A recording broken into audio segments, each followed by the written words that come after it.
And we're back. Hopefully that for folks that joined us before a little earlier with Frank Martinez, you're back. Anybody that's just tuning in for Carolina, thank you so much for being here. If you're watching this live, thank you so much. If you're watching this later, thank you so much. Really appreciate the attention. Without further ado, I want to introduce you to Carolina Saavedra. She's an educator at Stone Barns Center. She once considered a career in medicine, but left her pre-med studies to pursue her calling and passion for feeding people and preserving food traditions. She moved to San Miguel. I'm going to try to pronounce that. I'm sure I'm going to mess it up. Maybe you can help me out with this, Carolina. San Miguel Ahuehuetitlan. Ahuehuetitlan. Oh, man. It was close. It was pretty close. Municipality of Oaxaca. Oaxaca, Mexico, to immerse herself in her indigenous roots and learn her ancestors' recipes. Upon her arrival back in the United States, Carolina continued to build her culinary career, competing on Food Network's Chopped, graduating from the International Culinary Center with honors, and securing a competitive culinary internship at Martha and Marley Spoon. Chef Carolina has represented the U.S. at multiple gastronomy events in Mexico, and she is a sought-after chef who has taught at leading cultural institutions, including the Bronx Museum, the Brooklyn Museum, and the Metropolitan Museum of Art. On the side, Carolina is the sous chef at La Morada restaurant, where the Saavedra family fights to ensure equality and social justice and to preserve their indigenous roots within the community of the South Bronx. And without further ado, welcome, Carolina. Hi, everyone. Thank you for watching. So before we get into, the whole Randolph story, being I forget now, what class year are you? 2011. 2011, class of 2011. Before we get into that whole Randolph story and experience post high school and all that jazz, tell us, exactly what you're doing now at Stone Barns and at the restaurant and all that. And then if you could just follow up that with kind of what you want folks to take away from our interview today, that'd be wonderful. Yeah. So for those of you who don't know what Stone Barns is, it's an educational farm. So what we do is we experiment, we do trials with seeds. So eventually then let the public have it. So what I'm doing there, initially I was hired as an educator and chef instructor, but because of this whole COVID situation, everyone had to adapt to what's going on. So now I'm doing a little bit of here and there, everything from communications to translating to programming. It's just everything that I could help out with. It's what I'm doing right now currently. What are you wanting folks to kind of take away from? And did you want to talk about the restaurant at all or no? Oh, sure. So at the restaurant right now, I'm only helping out on Saturdays. And this is because I do work Monday through Friday at my other job being at Stone Barns. So on Saturdays, what I'm doing is cooking 1,000 meals for the community, all for free. That's amazing. Yeah. That's awesome, Carolina. So I want to get deeper into the story, into your background. It's such a great story, and you got so much going on. Congratulations. And then everybody can see you got a daughter as well, which trying to do everything. And I was just having a conversation earlier on my BizDev Live at 11 a.m. in the morning with this guy that does networking, master networker kind of thing. And he was going through this stuff. And I'm just thinking in my mind, for folks that are trying to do business and also raise children, it's just not easy, and it's not necessarily fun, and you got to manage your time really well. So I appreciate the challenge that you have. I have 4 children. I think you might know that. And so managing the time and dealing with all, believe me, I get it. And it's not easy. So kudos to you. And more props to you for taking your Saturdays and doing something amazing for your community. It's inspiring. So along those lines of inspiration, what do you want folks to take away from, this interview today? If they remember anything at all, what would you want them to kind of take away from this and remember? So even if this is the only like 30 seconds that you watch from this full interview, what I do want you to take away from this is to be passionate.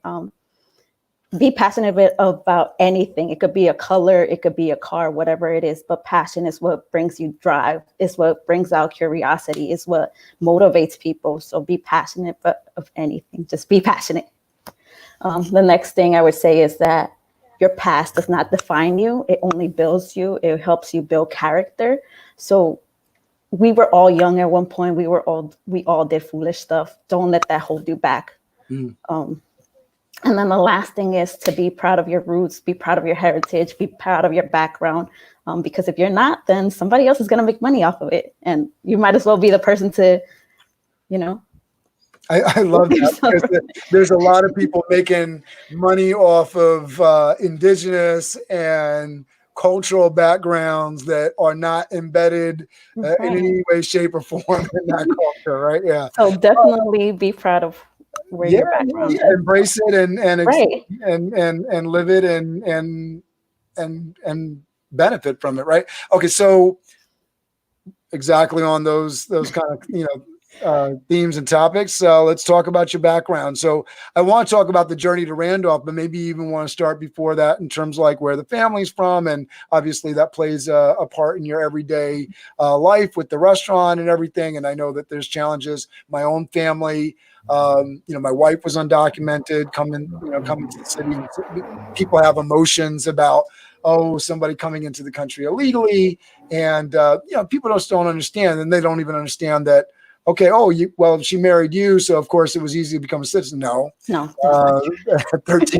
to 15 months that she had to spend in Mexico with our two children separated from me for a good majority of that time, just based on the U.S. consulate that they didn't even allow me, the U.S. citizen, to walk into with my wife because we're missing one single piece of paper that the lawyer, decided they didn't need to put in there. 13 to 15 months away. And that was my experience.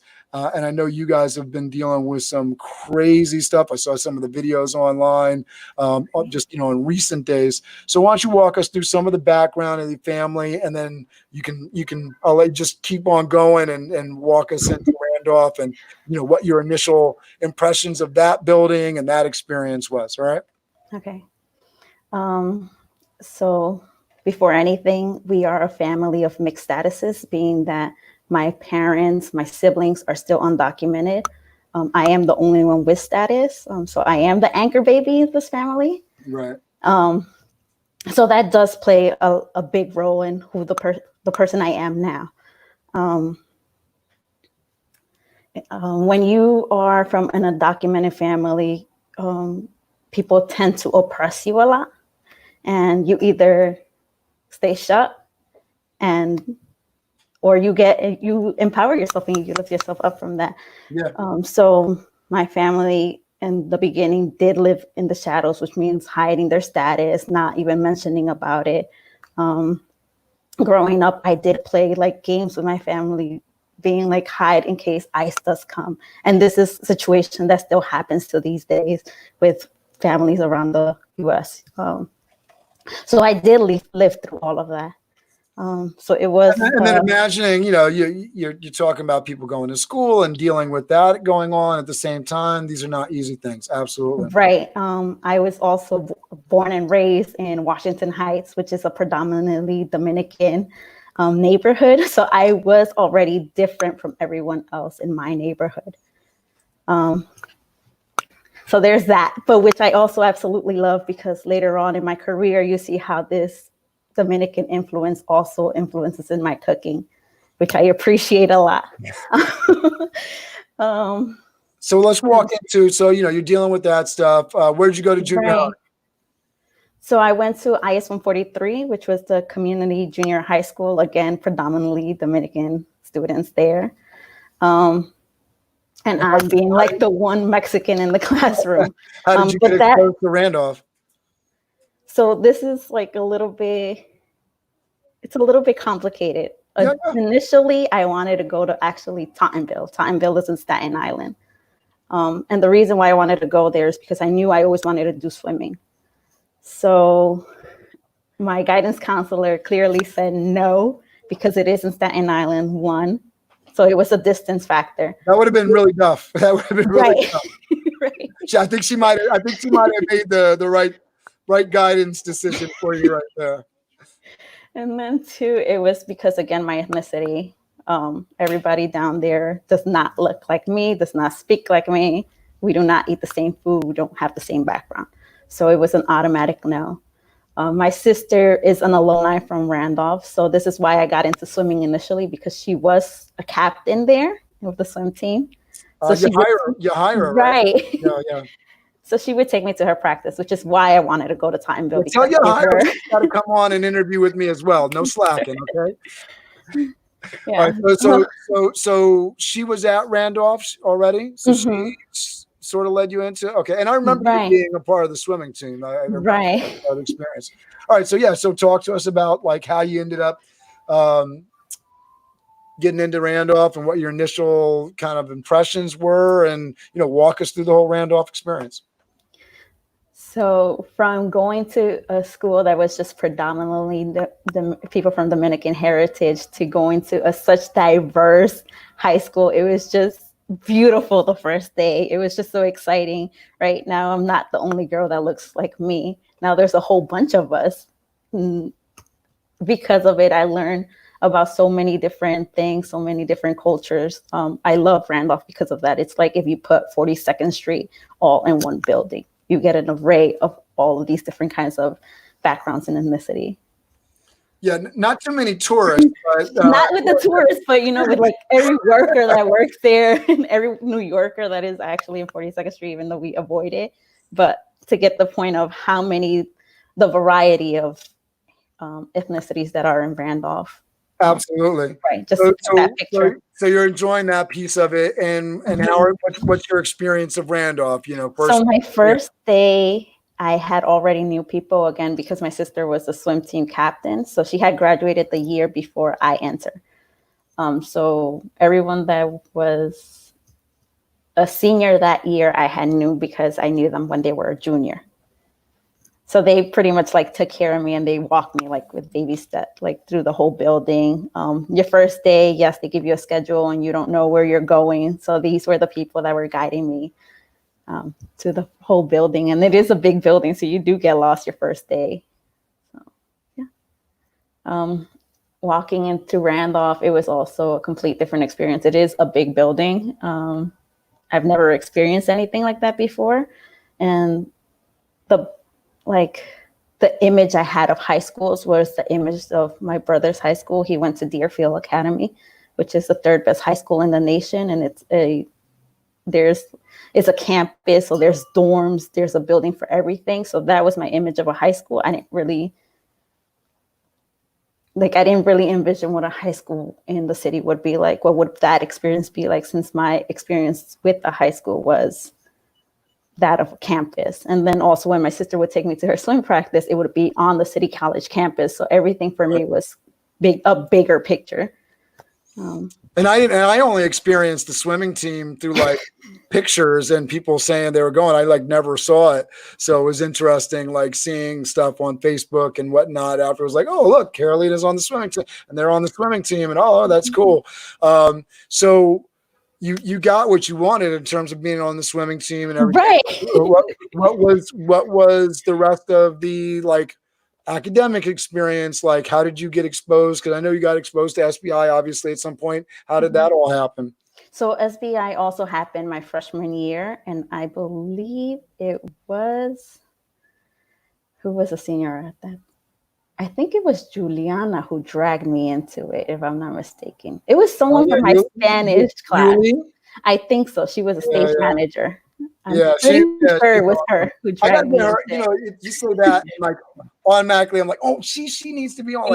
People. So we really got to encourage and load up, because I gotta get all these folks on, especially during 2010, 2011 were some of my most involved years, because I was able to be there. And that was actually that time when my wife was going through stuff, and I wasn't working at some of these corporate jobs, and just before I opened up Toth Event Staffing, so I was there really participating. But there were so many great students that I got a chance to really get to know, like yourself. So you're in the school, you're involved with SBI. What was like, favorite kind of things that were going on at Randolph? What were some challenging things that you were dealing with? And then we'll get to like junior year and how you were transitioning, going, getting ready to move beyond. So at Randolph, I was already very involved. Coming in, I knew I already wanted to do swimming. So we were already doing swimming. Then I'm pretty sure it was the December show of my freshman year that enabled me to actually join the whole CCPI experience. Okay. Yeah. Besides, like, whoever dragged me, I'm pretty sure it was Julie. I could almost swear it was her who dragged me into this whole situation. But once I saw that first in this show, December show, which was something I've never experienced before, it was like it's like taking my grandma to Broadway, someone that doesn't even know that Broadway exists, Right. So when I saw that show, it was just like, I need to be part of this too. So then we're doing CCPI, we're doing swimming. And on the side of that, I was also training to work as a lifeguard. So I could work shift after school and on weekends. I had already my mindset that I knew that I wanted to go to college. So I had to start a fund for myself, because being that my parents are undocumented, they only make so much money. So I knew if I wanted to go to college, this was my route. I had to work for it. Very cool. And were you chefing or doing anything in the restaurant at this point, or not really? At this point, the restaurant wasn't open. It opened my junior year. Okay. Yeah. So my freshman and sophomore year, it was just they were pure. Mom and dad didn't have you work. No, not yet. When they opened their doors, then it was when everything got complicated. But my parents are like those strict parents that your grades have to be A's or higher, or do not come home whatsoever. That's the way. So I managed to keep my grades up, work 2 jobs, one being a lifeguard, one being at the restaurant, being in the swim team, being in the girls lacrosse team, and being part of the stage crew at CCPI. And I still managed to keep my grades up. What's your fondest memory of being in Randolph, like of the building itself and everything? What's something that really takes you back when you hear about it? Something, I love when it comes to senior year and you get to go outside for lunch. It's the little things. It is, but because of CCPI and my grades always being high, I always tend to have these AP classes with the senior class in front of me. So I had a lot of classes with the students that graduated 2010. So the security guards thought that I was part of that class of 2010. So I started going out for lunch. This is going to get me in so much trouble, maybe. Yep, they're going to come and grab you, and they're going to take you down for going out at lunch. Lunch during my junior year. You're so cute that you're like worried about it. All right, so talk to us about the transition. Your junior year, obviously, that's a big important year. Were you part of Cassie at any point too? Was I part of? I'm sorry. SAT prep? No. No, right? All right. So you didn't there was no chance because I was working already. Yeah, you were busy. So do you want to talk about like the restaurant at all as far, because I mean, obviously there's a reason you've become a chef and become passionate about food. So was the restaurant a big part of that? Actually, no, it wasn't. All right. So talk to us about the transition and what's going on. I want you to tell your story. So then senior year comes, and this is when Thompson is on everyone's case to go to college, do something, So I ended up, I actually got a full ride to Stony Brook University, but because of me being a teenager and working so much, again, one piece of paper was that messed me up. So at the end, I couldn't receive my full ride because I forgot to submit this one last piece of paper. So my next best bet was to go to SUNY Oswego. And this is a process that I'm so grateful for Thompson, because he did walk me through it. My guidance counselor at the time barely spoke any English. So Thompson and everyone who worked at CCPI was actually like my guidance counselor. What language did the guidance counselor speak? So she was really, really new. It was like broken English. Was she, what background was she from? Because I imagine if she spoke Spanish, you'd probably been able. No, she didn't even speak Spanish. I have no idea what her background was. That's crazy. I don't even remember who that was. She must not have lasted that long. No, she didn't. Pretty sure she left after our year. Oh man, yeah, I know there were some serious challenges with the guidance counselors during that time. I remember having conversations around that. So Thompson helped you, and you ended up going to where? SUNY Oswego. And why did you make that choice? Well, thankfully he knows all of this knowledge of packages and grants and applying for like FAFSA and all of these situations, which I had no clue about. Again, no one in my family was able to apply for this before. I was the first one to ever apply for any of these. And in most cases, I was denied with any grant because of our status. Yes, I understand that I was the only one in my family with status, but even the fact that my parents didn't have status, that affected a lot. Yeah, the FAFSA form, all of that jazz. Right, because I couldn't even put that down. So SUNY Oswego was the one who gave me the best package offer, so I went that route.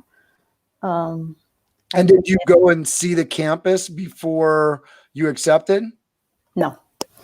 Just like this is where we're going. I just knew I wanted to go to college. Let me show this off before we move away from Randolph over to SUNY Oswego. I got a picture here. Just to prove that you were a swimmer back in the day, right? Yeah. That's good stuff right there. I was pulling stuff up. I sent you a bunch of these pictures, right? I'm sorry? I sent you a bunch of these pictures, right? No. I got a bunch of pictures of you. We had so many photos from those years. So for my 2010, 2011 folks, I definitely got lots of shots from those times. So I'll share those with you. This is like one of my favorite pictures of Randolph. Oh, I think I have that one too. Yeah, absolutely. Yeah. The whole stage crew, the whole crew, actually. Yeah. Carolina, the boss behind the stage there. Yeah. Right. That was the year I was working with Anthony, I think. Yeah. And we just interviewed Anthony. Did you watch that one? Yeah. I watched that one. Definitely. All right. So you haven't been to SUNY Oswego. You've been accepted. What happened that summer? I worked. Again, I knew that my route to go into college was by working and supplying the money for myself. I did save a whole bunch because prior to college, I worked three summers as a lifeguard. So all of that money went to my first few years of textbooks, buying stuff for my dorm, you name the first payments of my loans, you name it, that money saved me a lot, which I am completely grateful for. Yes, it was a struggle to work and be a student and be captains of a couple of teams, but I managed to do it. And if I could do it, anyone can. Right. Yeah, no, you were amazing. I'll just show off because you did a lot of work for SBI as well. You were always endeavoring and helping out. So there's lots and lots of photos of you working hard. All right. So summer, I imagine you're heading up there around August sometime. So talk to us about the SUNY Oswego experience. So I went there, and again, I go back to that experience where no one on campus looked like me. And if there's only a handful, and I have no idea where to find them. I was a pre-med student, so most of my classes were science and math based. Again, not a lot of people that look like me in these kinds of classes, unfortunately. But when I did change I did do a double major so it could be pre-med and Spanish. And that's when I started finding the Latinos on campus. I'm like, you guys do exist and I'm not alone. So then that happens. And we are coming towards the end of my sophomore year, I want to say. And my dad gets into life and death accident. And so that's when I decide to, instead of returning back for junior year, I come back to the city just to take care for my father. But prior to that, real life happens, which is is a challenge no matter where you go. So what did you end up doing? So then, but before any of this continues, right? Because in a lot of interviews, I do state that I had one more year left before graduating college. This is because of Randolph. Randolph does offer a lot of AP classes. Randolph does college now, and I took that opportunity. Yeah. It was handed right there. It was in front of me. All you have to do is sign up. So I did do that. So when I entered college, I was already technically a freshman because it did accept all of these AP courses. It did accept all of the college style courses. So take advantage. If you're a student now, take advantage of all of that because they do get credited. Yeah, that's amazing. Yeah, especially, I mean, I think there's two things to look at there. One, make sure you're going to a spot where they're going to accept those credits, right? Because that's always a little bit of a challenge. But most of the stuff that Randolph offers is going to be universally accepted, right? And then I think there's another side of it, just in terms of like whatever track you're on, right? That it counts towards whatever.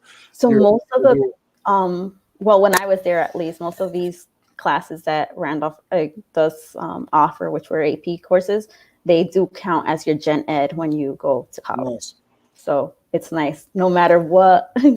So you were further along than other students already. Right. So when you went back to take care of your father, you had how much left to go? A year. Just a year left to go. Yeah. And you'd only been at school, what, 2 years? 2 years. Yeah. Okay. Very cool. Yeah. All right, very cool. So was your father okay? So he eventually gets better. But that's when, you could say the epiphany of this is not what I want to do. I did not want to go back to college. I knew I had a little bit of money saved up. So instead of using that money to pay for my next semester of enrolling back to school, I took that money and moved out to Oaxaca, Mexico, where my parents are from. So I moved to this little town. So that must have taken like you said, epiphany. So what created that moment in you that said, I want to go a completely different direction? Right. So I started cooking at a very young age. At the age of 3, I was already cooking. Oh, wow. Yeah. And this is because I saw my parents struggle, right? Working from sunrise to sundown. And, you want to do any little thing to support your parents or your family. So because you see them arriving home so tired. So any little thing helps, even if it's just sweeping your floor or whatever. So I was always a curious child. So cooking was always I was always attracted to it. So by the time I was 3, I was already making things like quesadillas, things like we would consider pizza, which is pretty much a pita bread with just, marinara sauce and the cheese that you find. But still, I was making it. So cooking was always involved in my life. So once I see this vision of me, this is what I'm enjoying. This is what I've been doing my whole life since the age of 3. This is what I want to continue doing. I knew, like deep in myself, that when I was thinking about whether going back to school or going to this cooking path, I knew I was going on. If I were going to school, it was just to please my parents. It was just to say, this was your dream, just to see your daughter graduate with a degree. But I knew if I were to go towards the cooking path, this was what I wanted to do. This is what I would be happy to do for the rest of my life. They say, get a job that you love and you would never work for the rest of your life. And that's a situation that I wanted for myself. I absolutely love where I am right now. I don't consider work. That's amazing. Yeah. So tell us about this and just a little bit of background. So when you were at SUNY Oswego, what were you studying there that you kind of pivoted away from? It was pre-med, but that's because I was also in the medical house and the gateway program at Randolph. So I knew that was what I was always wanted to do because so you went through pre-med, which I think, you probably have a lot of insight just bringing that into the culinary arts. I'm sure that helps, right? So you pivoted away. You said, this is not what I want to do, headed to Mexico. So tell us about this experience in Mexico. Oh my God, this is a life-changing experience.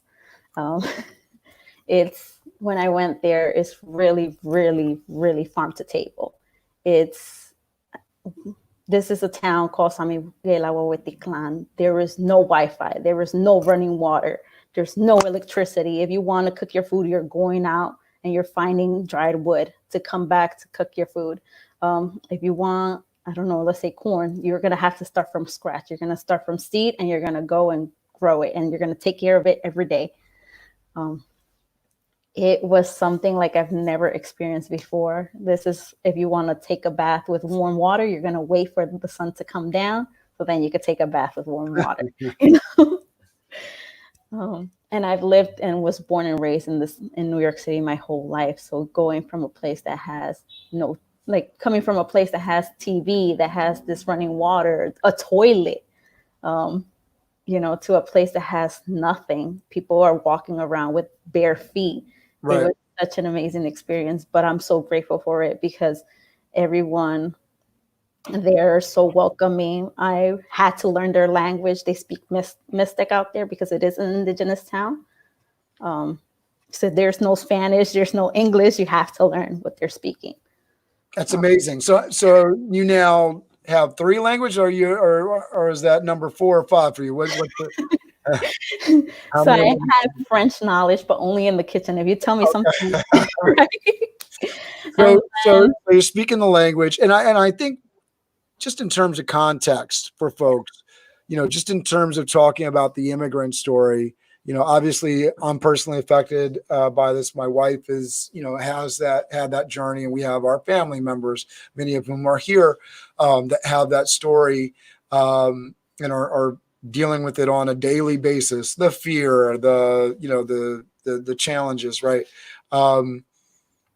When you say like bathroom, I don't think people can quite picture if you've lived all of your life and you've always had a toilet with a seat on it and running water, and you've never had to really pour a bucket into the toilet so that it could flush, or any of those pieces of the puzzle. We live in modern times where you have your cell phone and you have access to the world, and everything's at your doorstep, and you can have Uber Eats deliver your food, and you can everything's it's sort of a different modernized.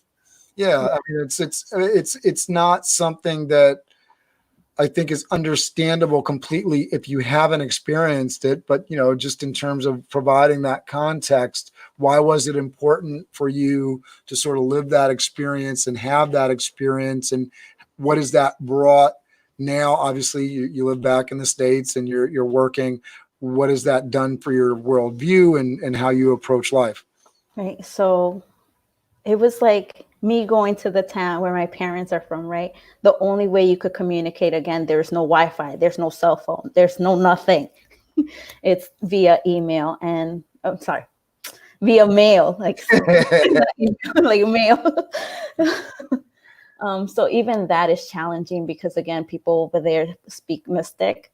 So if you don't know how to write it, then there's no mail that's going to get to you. So there is no communication whatsoever.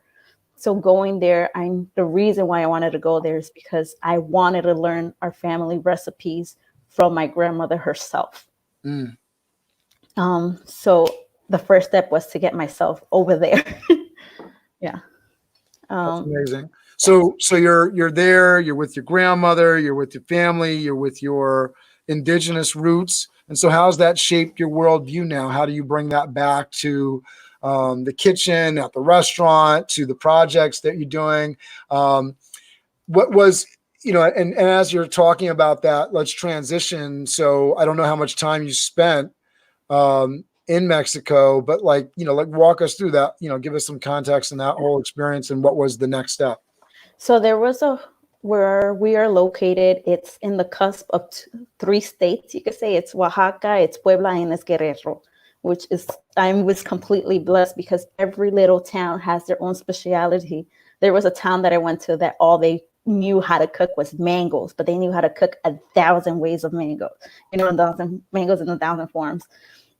So on my time being there, which was 6 months, I learned from indigenous people, everything from how to go from the seed to picking which tree you could pick from. And because they are indigenous, they do it in a certain way where you can't pick from a lot. You can't deteriorate what's given to you. What's given, yeah. Also, like it was like even the animals, you don't see them as your food, as your future food. You see them as your helper. You see them as your companion, as your partner. Eventually down the line, if they die or if they get sick, then you are to celebrate its life by consuming it in all of the form, everything from its horn to keep it and preserve it, to its skin, to use it as your clothing, to the flesh, right? To eat it, to then turn it into jerky so you could have it for a long period of time rather than just eating it one time. The bones for broth. It was just, incredible to see how they waste so little, how they appreciate absolutely everything. It's not the food waste and processing that we have here, right? Absolutely. And, you see sort of the detrimental effects of that with COVID-19 and the way that it affects the food supply. And right now there's like a few, like the meat industry is going in all types of direction. It's so chaotic right now, right? But because and this is something also just to walk back is my parents did raise me in a you could say predominantly vegetarian meal. One, because yes, we were living under the poverty line, but two is because it was their lifestyle. And it wasn't until I went back over there that I realized, oh, this is why my parents don't eat this amount of meat, why they only eat it during certain times, like let's say Thanksgiving or Christmas. It's because you're not supposed to take from the earth. You're actually supposed to care for it. So it was, and this completely shapes my experience. So as a chef now, when I came back, right, you hear this movement of farm to table. When I went over there, there was no such thing as farm to table, but I was experiencing it the whole time. Right. Yeah. So after your 6 months in Mexico, what did you come back to? So now you've had your 2 years, but technically 3 years in terms of credits, college education. You went and spent 6 months in Mexico. So what was the next step for you? So the next step was me going back to the restaurant and applying absolutely everything that I learned out when I was out in Mexico. But when you do come back to the U.S., and I started getting a lot of gigs here and there, but people they underpay you and they undercredit you because I'm coming from Mexico, from learning from indigenous people. I do not come from a culinary art school. So they discredit anything that you did. Mind you, you are here working hard. You're actually learning from the front lines, everything. Yeah, I can imagine that there's probably aspects of your education that were more hardcore and more. It was 100% more rigorous over there. But I mean, not even in the sense of obviously difficult from a, not first world perspective, but difficult from a, if you're going into, culinary school and they're showing you how to prepare meat, you're not really doing all the steps, right? They're giving it to you some way done, and then you're not taking it all the way to fruition. Whereas where you were in Mexico, you were okay. The goat was alive. Now it's not, and we're going to go through all the steps until every part of that animal is completely gone, used in some form, which is a little bit different than I would imagine the typical culinary experience. Right. Like even blood or like liver and stuff like that you would never think about tasting before. I definitely tasted. Tacos de lengua, right? Okay, yeah. I was like, oh my goodness, it was just. So you go back to the restaurant, and now I know you said you were getting gigs and everything. So I imagine that there was so this is a little bit of media marketing. So how is this all developing, right? Okay, so this is when one day occasionally we're cooking at the back of the restaurant, and the restaurant is open. It's an open kitchen, so anybody could see what we're doing at all times. So one day somebody from Food Network shop comes in and points out and asks this person to please sign up for CHOP and let's do this and let's film. And so I went and did it. And again, remember my whole background experience with meat is one, I was raised in vegetarian, being a predominantly vegetarian, you could say. So, and then two, I grew up in Washington Heights. Everybody cooks here, meat basically overdone. So that's my experience with meat. So when I went on when I worked CHOP and they gave me a piece of meat, one, I do not want to touch it. I'm completely grossed out of it. It's just like, oh, No. why would you do this to me? So they didn't really respect your experience and what you did. No. So you're here. I want to play this. I'm going to try. I think I'm going to play without sound because I have a feeling with it being from Food Network, if I play it with sound, they'll take down the YouTube video. So let me see if I can do this without sound here. I think I can get away with playing it without the sound. So I'll put it up on the screen here. Let's see. So Walker, keep telling your story, but this is Carolina on CHOP. This is my family's restaurant. Yeah, explaining on CHOP pretty much my life, how, again, I saw my parents work from sunrise to sundown, so I wanted to cook. This is what I'm doing, and saying, hey, exactly what I said here, that I left college to continue my passion, to pursue my passion, which was to cook and preserve my indigenous, roots. You got the hair going on. I gotta say, the hair was hooked up. That was nice. So the hair was actually done by our neighbor at that time. She was African braid salon person. So she did my hair because we are really, really close with everyone who owns a business on our strip.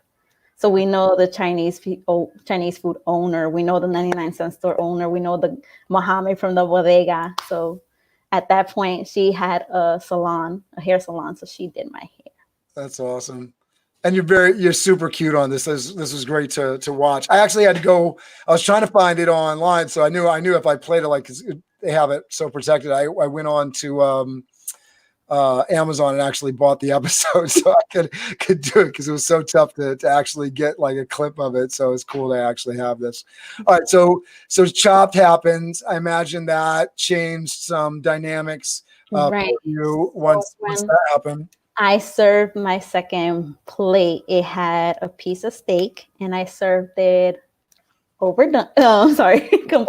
Well, you're getting into like the episode and right. But this is. I imagine just the being on Chopped affected your career and. So this is why I was getting to this point. So I served an overdone piece of meat because, again, I have no clue what I'm doing. I don't want to touch this product.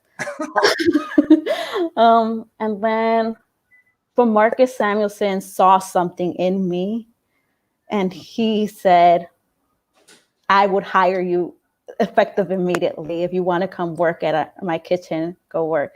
But I knew for myself that I wanted to perfect what I was going for. Right? I knew I wanted to follow my passion of being a cook. I knew I wanted to become a chef one day. So that's what enabled me to, instead of saying yes to his job offer, to sign up instead to culinary arts school. And very nice. Yeah. Very nice. Yeah. That's a great story. So are you still in touch with some of the folks from that? Like with, what's his name? What's the gentleman that offered you a job? What's his name? Marcus Samuelson. Yeah. Are you still in touch with him and all that, or? So not with him directly, but with his management. Again, it was a lot of mutual people that we knew each other. So this is why, yeah. Yeah, I mean, that's kind of stuff. I mean, and kudos to you, because I mean, I know it must not have been easy to turn that down, because I'm sure you looked at it like, it's a nice opportunity. My life opportunity right here right. in front of me. Yeah, but I knew that I had to better myself, that I wanted to empower myself. So I was going to go to culinary art school to learn. So how soon after that did you end up starting culinary school? So I went and searched all culinary art schools throughout the city, because, again, I would have to pay for it out of pocket. So in the city was my only options. And the options were either Monroe, ICC, or ICE. International Culinary Education. Yeah, interestingly named, right? So I did go to an open house for all of them. And ICC, just formally founded as FCI, just took my heart, and I knew that's where I wanted to go to. That's awesome. Yeah. So how was the experience there? So they were running, the summer I signed up for, they were running this 6-month program. It was the first time doing it, which is an expedited program because you're doing this every day, Monday through Friday. And it was the first time they've ever done it. So I was part of that experimental trial. And the reason why I said yes to it is because it was a lot cheaper. It was $10K cheaper than going to 2 years. So I did that. Oh my God, the experience there was completely different because there you're seeing meat every single day. You're tasting it. Again, predominantly vegetarian. This whole situation is kind of scary to me because I have no idea how to work with it. You're eating, again, random stuff like pig's brain. You're also learning a new language as it's going because with every culinary school is French based, it's French technique based. So you're learning a new language as well. While I'm there, I do get pregnant. So now I'm here with a baby, but am here with a baby. I'm here working. I'm here going to school, but we're keeping our grades up as always. So by the time, so was the culinary school experience, was it something that you felt like it really enhanced what you did, or did it just give you the certificate on the wall? No, it definitely helped out. I knew I needed that help of learning how to cook meat.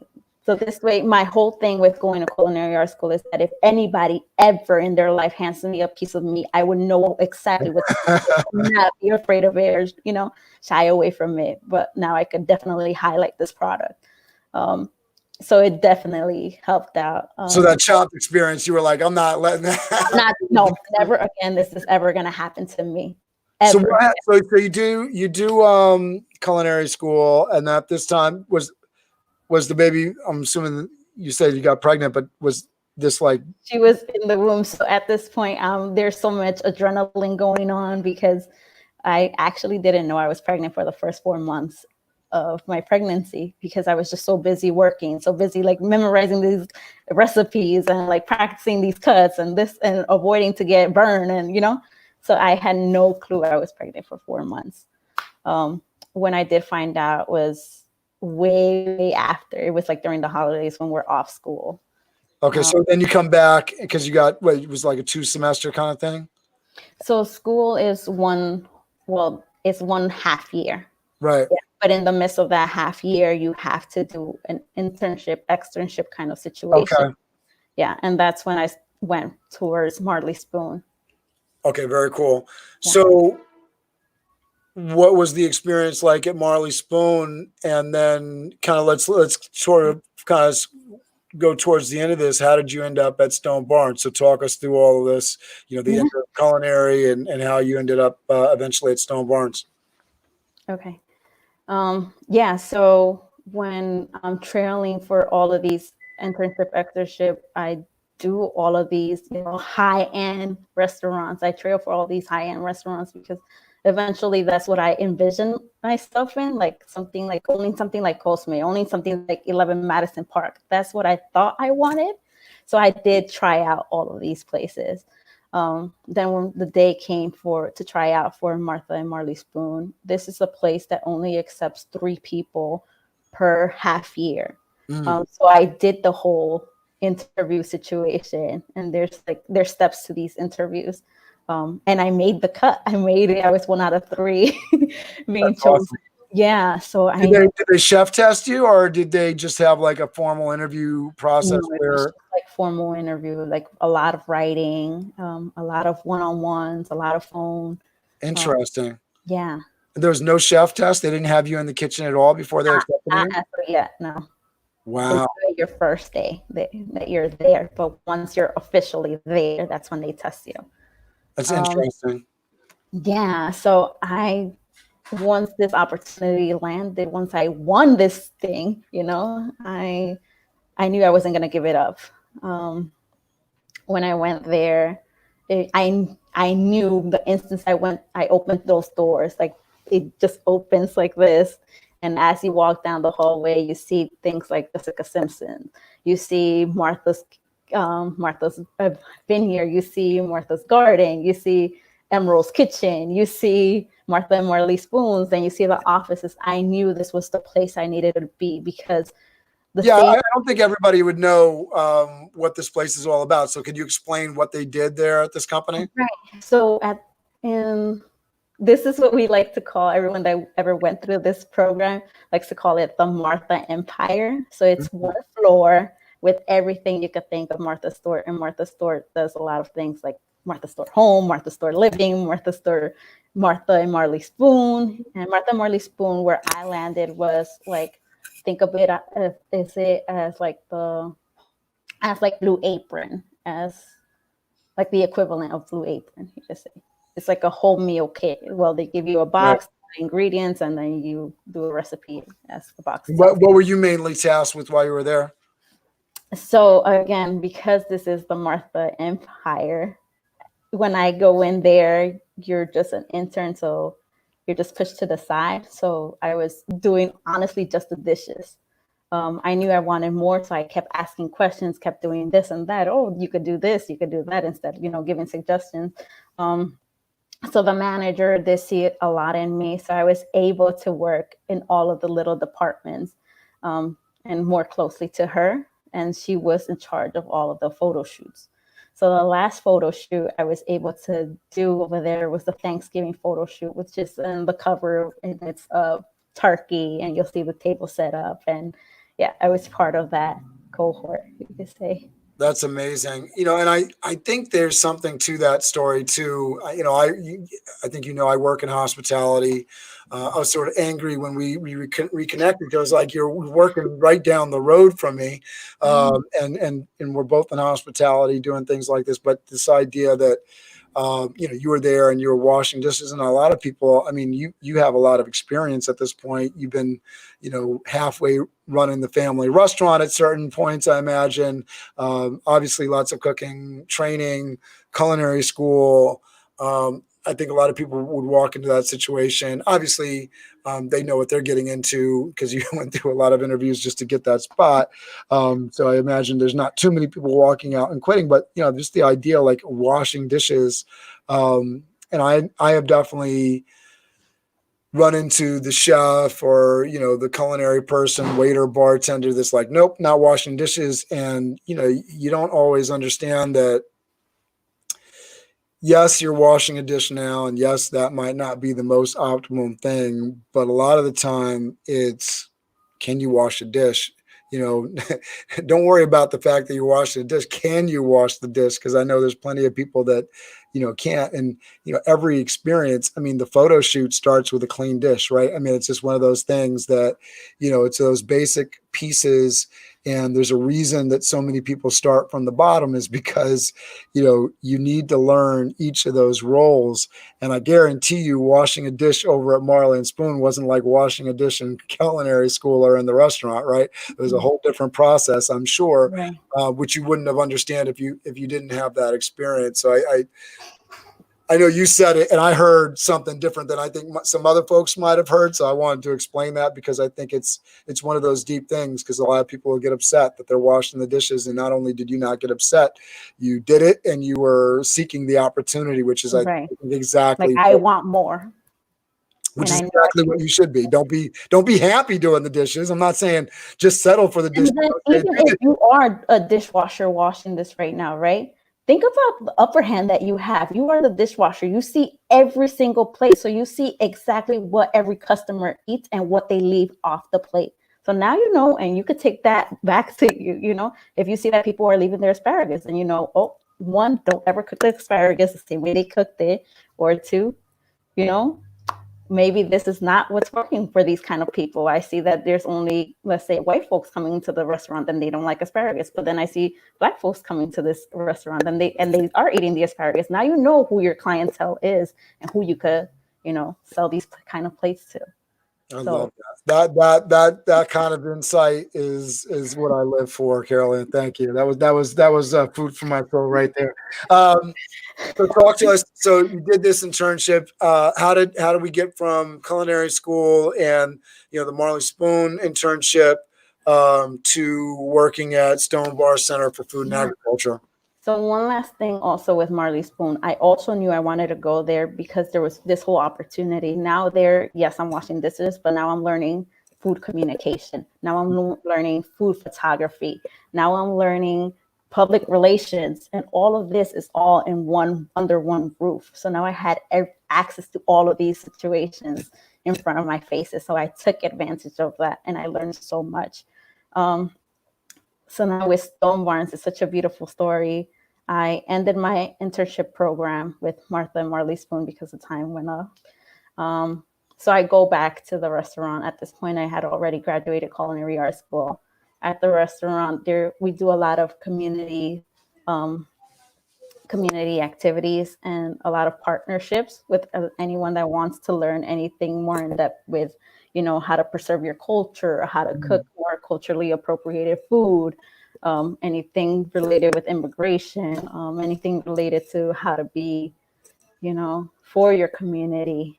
So in one of those, Stone Barns had a class in regards to food and migration.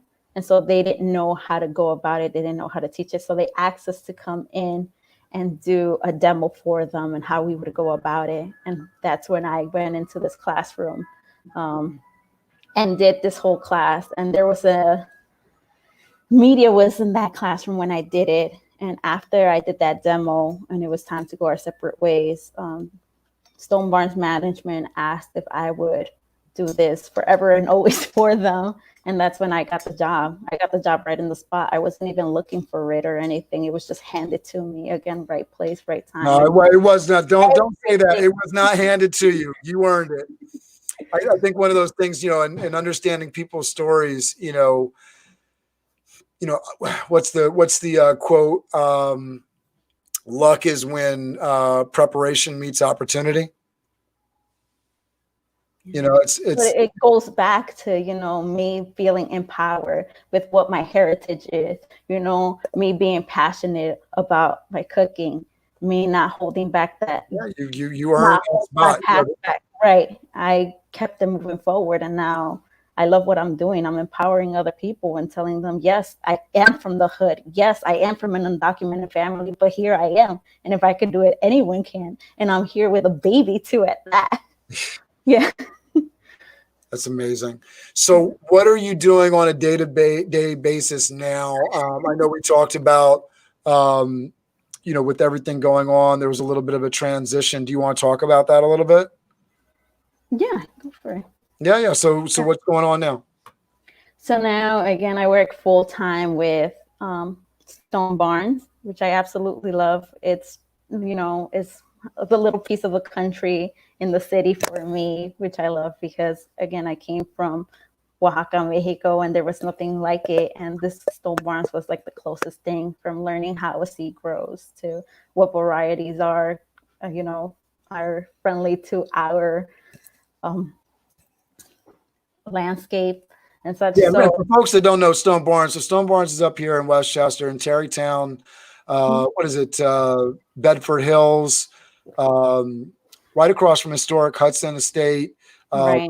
Farmland, just really incredible. I was with our biggest partner is Blue Hill, so this is how a lot of people interact with us or find out about us. Right, and that was the transition that I was talking about, because I know we had talked about it before. You kind of setting up today was the fact that you've been on the Stone Barns Center for Food and Agriculture, but your role has shifted and you've been working a little bit more with the Blue Hill side, right? Right. So right now we have already launched this resource program, and in it, it's not only food boxes, not only donations, but it's also resources for farmers. How can we support our local farmers? What can we help them with? How to write grants? And then also with their employees. A lot of people that work in the farms are people that look like me, and that speak Spanish. So I'm also doing a lot of that work of how to translate resources for them too. Yeah. Por la gente que no sabe, español sí puede usar muy bien por muchas cosas, sí sirve. Right. Vale la pena If para you know aprender Spanish, español. then use it to your advantage. If you know how to speak French, if you know how to speak Russian, whatever it is, speak it. Don't shy away from that. Yeah, I love it. I mean, I started learning Spanish. I'd been in junior high and high school. I had 4 years of Spanish. I didn't start learning really Spanish because I like all 4 years of that.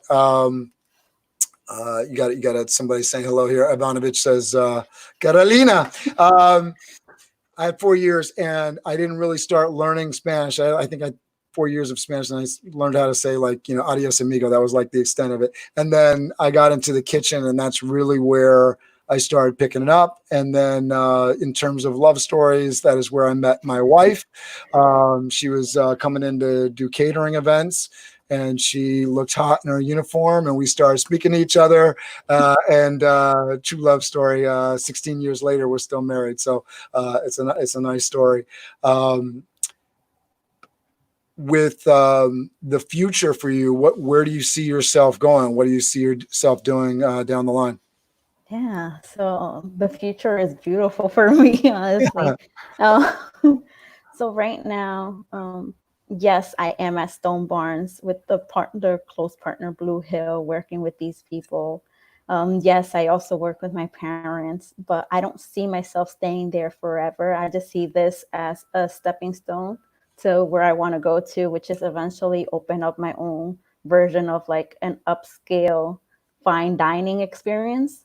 / culinary art school, where the students that are from part of this culinary art school are the chefs and cooks of this fine dining experience. And the people that I want to serve are people that would never have an experience like that, like our janitors, the people that are now finally being viewed, because of this whole COVID situation, right? Yeah. Like our cashiers, I'm ready to partner with you on that tomorrow. Let's do it. These are the people I want to serve. So fine dining experience for people like that, cooked by people that are usually rejected by society. So like former incarcerated people that didn't finish their high school, or that just has their GED, people that barely speak any English or Spanish or whatever, if they're undocumented. These are the people I want to serve. These are the people I want to build with, I love that. So, yeah. I appreciate, the fact that you got an amazing heart, that you want to help people and that you will, and that you are. I want to encourage anybody that if you're available to do it, go visit Carolina at La Mirada when she has a chance to be there, and you can run into her and her family. Go and patron the restaurant and check her out, connect with her. Is it okay for me to show off your Facebook for people to connect with there? Whoever wants, like, let's say a kitchen experience because you think you want to go towards that route of being in culinary arts. If you want to volunteer, if you have extra time, then reach out. I definitely am more than like happy to help out anyone I can. If you need advice, go ahead, reach out. That's awesome. I'm going to throw your Facebook in the comment section here so people can connect with you. I want to give you the last word. I really appreciate you doing this. This is all about providing the opportunity for alumni to connect, and obviously anyone else that's watching to connect with you. Really hoping that people do get together, whether that's you seeing somebody that you haven't seen for a while and connecting with them and bringing them into your fold. The mission that you sort of outlined in terms of your goal is something that I'm serious that I would very much like to be a part of. I've spent the last 24 years doing nonprofit work, and I'm passionate about education. And I know that we have other folks that are in our community that have that same sort of like-minded, community-based, learning-based kind of piece to them. So I'm excited for them to connect with you. With that said, thank you, and I'll give you the last thank word. You for having me. No, my pleasure. Why don't we go back to the beginning here? What do you want people to take away from this, and then you can say goodbye to everybody, and I'll sign off. Okay. Again, if you do watch some of it or just this little 30 seconds left, I would say definitely always have a passion. Be passionate about anything, but be passionate. Your past does not define you. It only builds your character. So don't dwell on the past whatsoever. Just learn from it and keep it moving. And be proud of your roots and your heritage. Because if you aren't, then someone else is going to make money off of it. And it's better for you to be the one making the money than someone else. So absolutely. Yeah. All right. Thank you very much. Yeah, you're welcome. Say goodbye, Carolina. We will see you next time. We got some great interviews scheduled for next week. I'll be trying to get all of those posted up so people can check them out. Thank you again. Take care, everybody. Have a good one. Bye, everyone. Thank you for watching. Hold on one sec, Carolina.